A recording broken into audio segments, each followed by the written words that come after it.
Let's talk about United States Capitol Police officers Harry Dunn and Aquilino Gonell, and Metropolitan Police Department officers Michael Fanone and Daniel Hodges, four heroes who testified at today's House Select Committee hearing on the January 6th insurrection. And then let's talk about where we go from here. Because justice matters.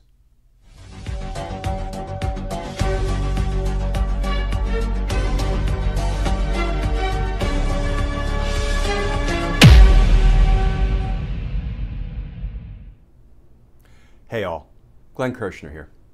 So the House Select Committee hearing on the January 6th insurrection opened today with the testimony of four police officers who protected and defended the U.S. Capitol that day and everybody in it, and in a very real sense protected and defended our democracy. And as a result, those four officers and hundreds of others suffered severe physical and emotional damage and trauma as a result of being assaulted, being attacked by Trump supporters. Now, it was an emotional hearing, and the heroism of those four officers, Dunn, Gonell, Fanone, and Hodges, and hundreds of others who protected the Capitol that day, their heroism cannot be overstated. But I want to take just a few minutes today to talk about two moments during the hearing.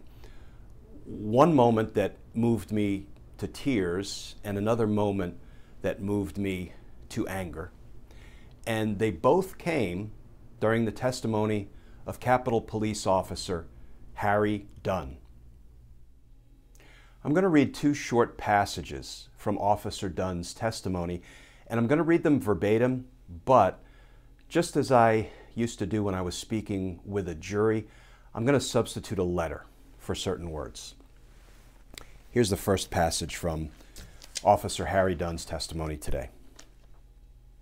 More and more insurrectionists were pouring into the area by the Speaker's lobby near the rotunda, some wearing MAGA hats and shirts that said Trump 2020. I told them to just leave the Capitol. In response, they yelled, "No, man, this is our house. President Trump invited us here. We're here to stop the steal. Joe Biden is not the president. Nobody voted for Joe Biden." Officer Dunn continued, "I'm a law enforcement officer, and I do my best to keep politics out of my job. But in this circumstance, I responded. Well, I voted for Joe Biden. Does my vote not count? Am I nobody?"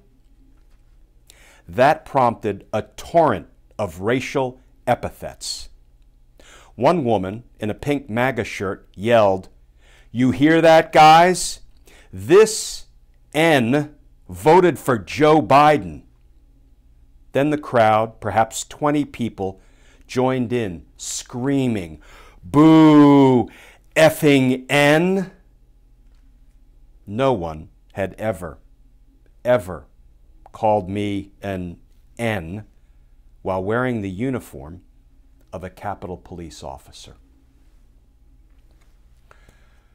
Folks, that is what Donald Trump unleashed, inspired, and gave permission to. Now, near the end of the hearing today, Officer Dunn said the following, quote, "If a hitman is hired and he kills somebody, the hitman goes to jail. But not only does the hitman go to jail, but the person who hired him does. There was an attack committed on January 6th, and a hitman sent them. I want you to get to the bottom of that. Thank you." Officer Harry Dunn's hitman analogy is perfect. If you order that a crime be committed, not only does the person who commits the crime have to be held accountable, punished, prosecuted, imprisoned, but the person who orders the crime committed has to be held accountable, punished, prosecuted, imprisoned. Donald Trump ordered the attack on the Capitol. Donald Trump incited the insurrection. And he's out there recruiting a second group of foot soldiers, a second batch of insurrectionists. Donald Trump needs to be held accountable. Donald Trump needs to be indicted. Donald Trump needs to be prosecuted. This must stop, because justice matters. Folks, as always, please stay safe. Please stay tuned. And I look forward to talking with you all again tomorrow.